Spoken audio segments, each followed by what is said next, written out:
Don't just live for tomorrow, or just live in yesterday. Just be glad for all you have that's in today. And though you've come through many obstacles. Hey everyone, Connie here, and welcome to my blind reaction to Revolutionary Girl Utena, Episode 7.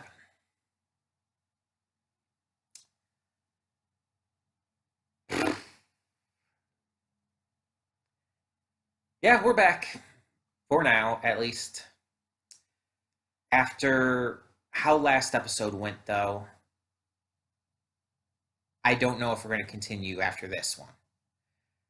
So, for those of you who somehow don't know, I would question why you're on episode 7 if you haven't seen the past episode or episodes.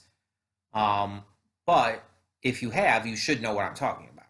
I not only did not like the last episode, I actually hated it. And it really made me dislike a lot of things about the series. And it made me notice some things that I really don't like as well. Outside of just the random bullshit that the last episode had, there were some very uncomfortable things, like very, very fucking uncomfortable things in it. For one, a girl who's at least 14 chose to start dating a 10-year-old. Yeah, this middle school girl, Nanami, decided that she was going to take this 10-year-old boy as her boyfriend. This elementary schooler.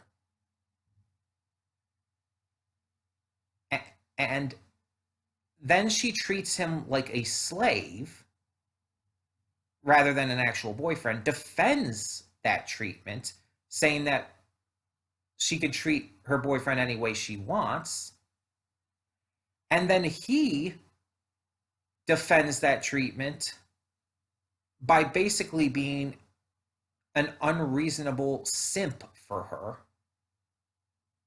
because of not even really an interaction, but just a very small moment they had in the past.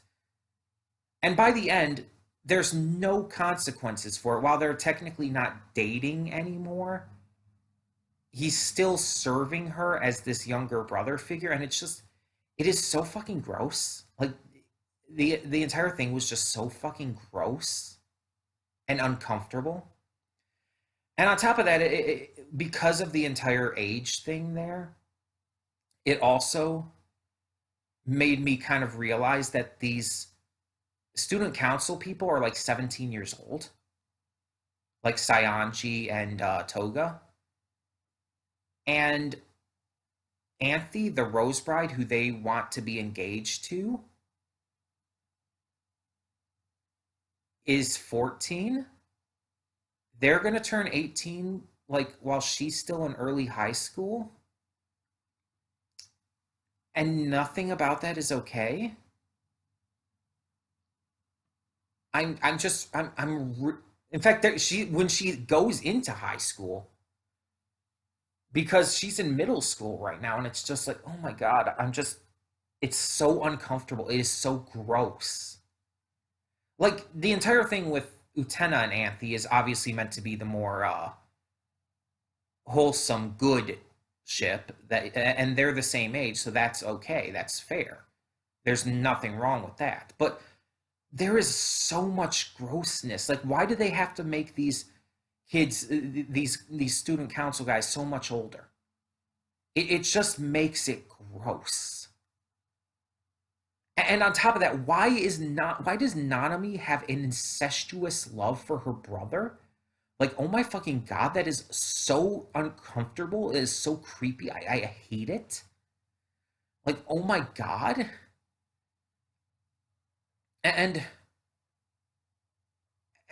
again, the random insanity, the blatant random bullshit that was in last episode did not help matters. with everything that was already bothering me, it made it so much more unenjoyable because it was just so random that it wasn't even funny or good. And it's just like I and apparently I've been told in the comments of that video that apparently all the Nanami centric episodes are this way. And it's like, oh, you're not trying to make me continue this series, are you? You want me to drop this or something, don't you?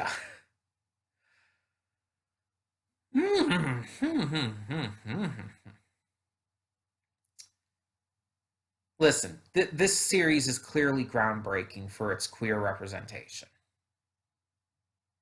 That much is undeniable. But it falls into a trap of a lot of romance-centric anime, and it's older, whether older anime or more recent doesn't matter, where there's some really questionable stuff in there. There's a lot of anime that really unfortunately plays around with the idea of incest, and most of the time they get away with it by like it not being like by them not being like blood related, basically being step brother and stepsister, and it's like that doesn't make it okay. That does not make it fucking okay. Um, Unfortunately, there's a lot of anime that does shit like that. And there's a lot of anime that does age gap stuff like that too, where it's uncomfortable like that. Like, I think I stated it last time, but if not, just as a note, if two people are consenting adults, an age gap does not really matter. I mean, sure, it's a little weird if a 20-year-old marries a 70-year-old. That's weird. But if they're truly in love, then it doesn't really matter as much because they're both consenting adults. But a 17-year-old being with a 14-year-old is not okay. You may think like it's only 3 years apart, but it's like, yeah, but again, this girl's going to be entering high school when this guy becomes an adult. For them to be together, that would mean an adult is together with a minor. There is no justification to make that okay. And again, I get that Toga, Sayanji, the student council, are supposed to be seen as the bad guys. I understand they're not the heroes of this story. That does not make this any more comfortable to watch. It does not make it better. It does not excuse it that they're the bad guys. Yeah, usually you can get away with a lot of things with bad guys doing things that good guys would obviously never do with shows, movies, video games, etc. That's why you don't really care as much when a bad guy murders someone because it's like bad guys do that. But if a good guy murders someone, unless the good guy's like a super heavy anti-hero or something, it's a lot more, it's a lot rarer and more bothersome a lot of the time. Unless it's like in self-defense or something like that. Um, and obviously you're never going to see a hero rape someone. You just will not. Sexual assault will never be done by a hero because anyone who does that is automatically evil. In real life or in any series, and any series that would try to paint anyone who does that as a hero should be not only canceled, but anyone who worked on it should be imprisoned, honestly, for trying to not only justify but excuse sexual assault and try to paint a sexual assaulter as a hero. That should honestly, I think that should be a jailable offense because that is so fucking dangerous. And yes, if you haven't figured that out, I'm talking about Redo of Healer.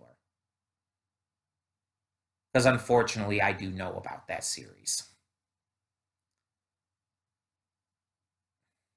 And I'm going to leave it at that because if I think about that series any longer, I am going to get excessively angry. But the point is, there's no real way to justify this. And just saying that they're villains doesn't make it any less uncomfortable or any less creepy. It is still really fucking uncomfortable to watch. And it takes down the entire experience. And especially with the incestuous part with Nanami, because she's not a villain per se. She's slightly antagonistic, but she's more of a neutral party at this point. And it's so creepy. And again, even though with the student council, they're the bad guys and everything, and it's like with them like getting with the younger kid and everything, it's creepy and everything, but they're the bad guys. It's like my enjoyment of the series is still shot with it. Maybe it's because of the type of series it is, but it annihilates my ability to enjoy this. Now, if this is just for Nanami episodes, that it gets this bad, it might not be too much to deal with. And I said last time I was going to give this another chance, which is obviously what we're doing here. Because of the representation and the groundbreaking queer representation for this series and how much it did to, well, make it possible to do more of that in the current day with shows like Carol and Tuesday, just as an example, or even One Piece, with the queer representation we see in that.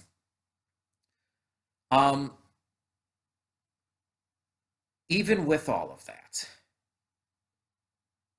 if a series is making me this genuinely upset, I'm not going to be able to react to it just because it's groundbreaking in a way. I might be able to watch it on my own time or watch someone like Tia Boo's reactions to it, but I will not be able to react to this series. I'm not going to be able to put my effort into that because I'm just going to be too angry all the time, and it's going to ruin the reactions. Because that kind of thing would it's just going to bother me. I'm willing to give it one more episode, but it really has to impress me at this point. Because I'll be honest, I'm really genuinely upset by this.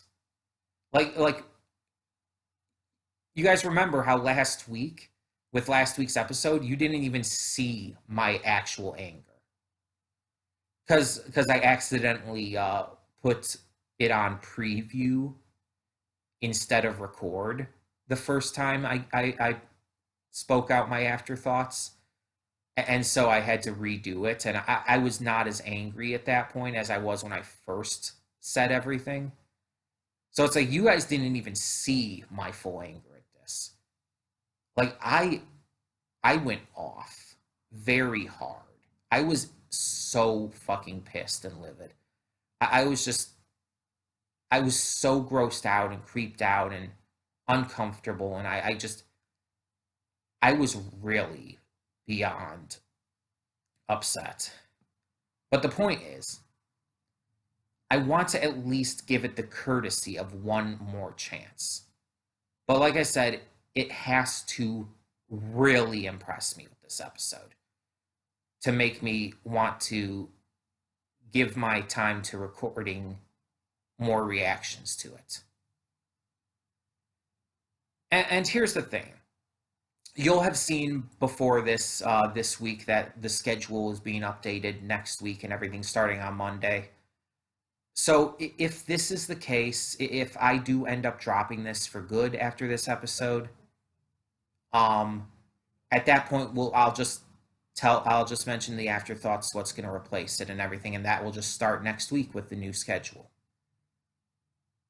But hopefully, I do genuinely hope, no question, I genuinely hope it surprises me. I want this to turn me around and make me like it again. I I want it to surprise me. I want it to be really fucking good. I do. I really do. But it's like stuff like that just it's so it bothers me so much that it's not something I can look past. Like I can look past the bullshit with Mineta in My Hero because he's one character, and for the vast majority of the series, you will not see his bullshit. His bullshit will not be there for the vast majority of the series. When it's there, it's infuriating, but for the rest of the time, it's like it's not even a factor. So that I can handle. But if apparently this happens during every Nanami centric episode, this kind of stuff, and if Nanami's even in the other episodes and everything, and we get to see like and just witness more of her creepy, just gross, incestuous feelings, and just everything else, it's gonna bother me too much. It's a personal thing. Okay? I'll leave it at that. But like I said, I really do genuinely hope that this episode can turn me around. I want to love every series that I get into, that I react to. And I want to be able to continue doing so. So I'm hoping that it's good. We'll see. In the meantime, let's just get this going, hope for the best. So when the screen fades to black, pause this redirect and go to the description below. Follow the link to the reaction, and after you watch it, come back here to the redirect and resume play. If after fades to black, then fades back in, everything from that point forward will be my afterthoughts, and will contain spoilers to the episode. So that being said, thank you so much for tuning in. For now, I'm Connie, I was going to give my sign off, what the hell. So thank you all so much for tuning in, and I will see you at the reaction. And we are back, and we'll begin with spoilers in 3, 2, 1, now. So I was clearly correct. When I said earlier on in the episode, like, oh, she likes this other girl and everything, and it's like, but then I second guessed myself. I was like, oh no, it's the guy she likes. But no, in the end, it was revealed. No, it was the girl. She had a thing for the girl after all, and she wasn't upset that the other girl stole her boyfriend or potential boyfriend. She was upset that the girl went for the guy instead of her. So this episode definitely tied in with the entire groundbreaking queer representation this series has. And that's pretty cool. But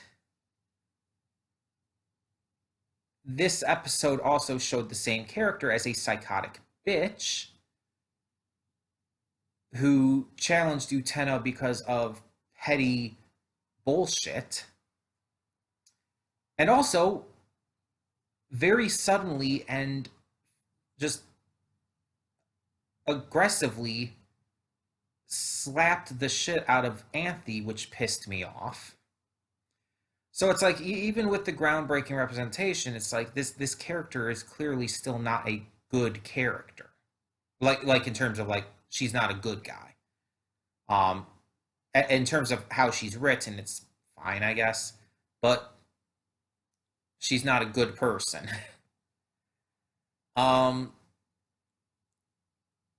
And honestly, this episode just wasn't enough. Because it just wasn't enough of much of anything to really detract from any of my previous issues that I brought up that last episode really brought to light and everything. Not to mention the entire slapping Anthe thing did upset me.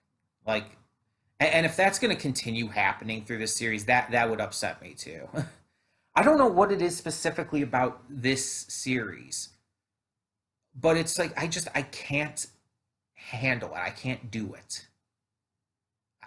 I know that these characters are supposed to be bad guys, but even despite that, this stuff is just still bothering me too much for that to be for that to just be an acceptable excuse, basically. Compared to like other shows where it's like I can accept the bad guys doing things a little easier, um, just as the act of bad people and everything.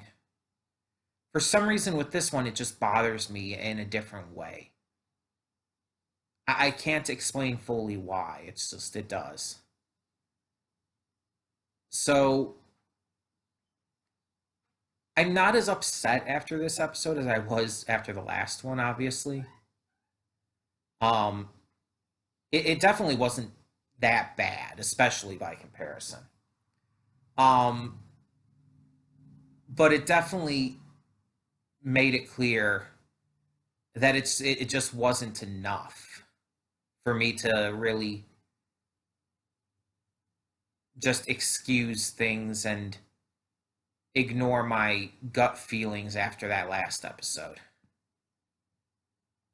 So while I think that this series has a lot going for it in terms of its representation and whatnot, and while I think that it technically has a lot of good writing aspects to it, and the characters like Utena and Anthe, most notably, and even Mickey and whatnot, a lot of the characters are very likable and very well handled.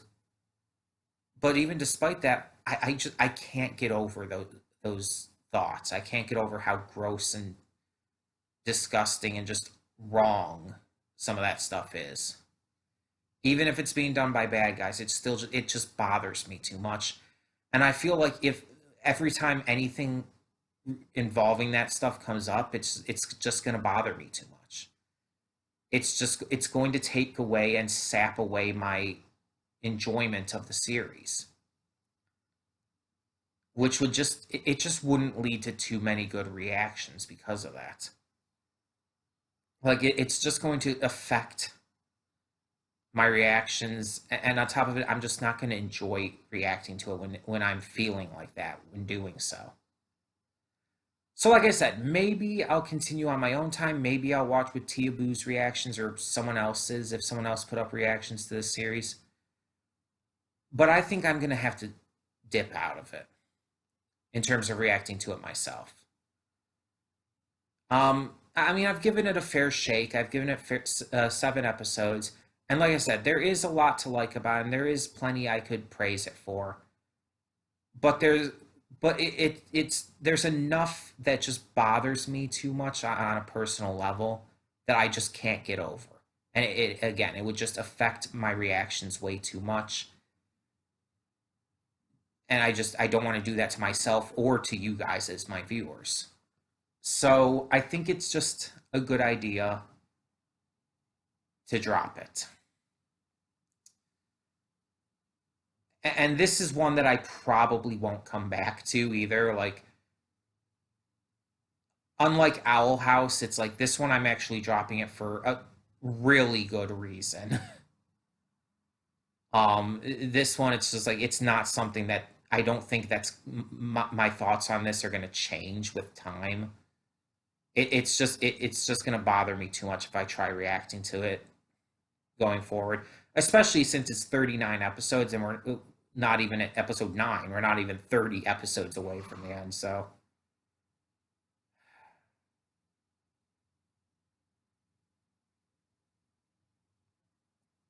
it has its merits. And I won't deny the impact it's had on the industry for queer representation in anime and manga, but again, it's gonna just get on my nerves way too much. So the question is, what is going to replace it? Well, I plan things out well enough so that I always have something next in line for every slot. So replacing um, Revolutionary Girl Utena starting next week in the Friday slot, because next week, remember that the slots are getting switched around a little, and Utena was going to be in the Friday slot instead of the Saturday slot starting next week. But replacing it in the Friday slot will be the second half of ReZero Season 2.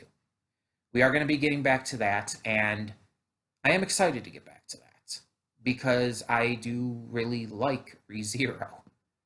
And Season 2 the first half has been great, and I can't wait to see where the second half goes and how much more insane it gets. So I apologize to all the fans of this series, but it's just like, I can't bring myself to do it. I wanted to give it one more chance here, but it just wasn't enough to really change things for me. Like I said, it's a personal thing. If you still love this series, I'm not knocking you or anything. It's just this stuff bothers me too much to be enjoyable. So yeah.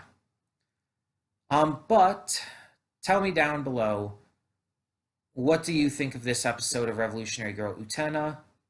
What do you think of the series as a whole? And where do you stand on a lot of these issues that I brought up with it? In the meantime, I do thank you all so much for tuning in. And for now, I'm Connie and I'm signing off. See you all next time.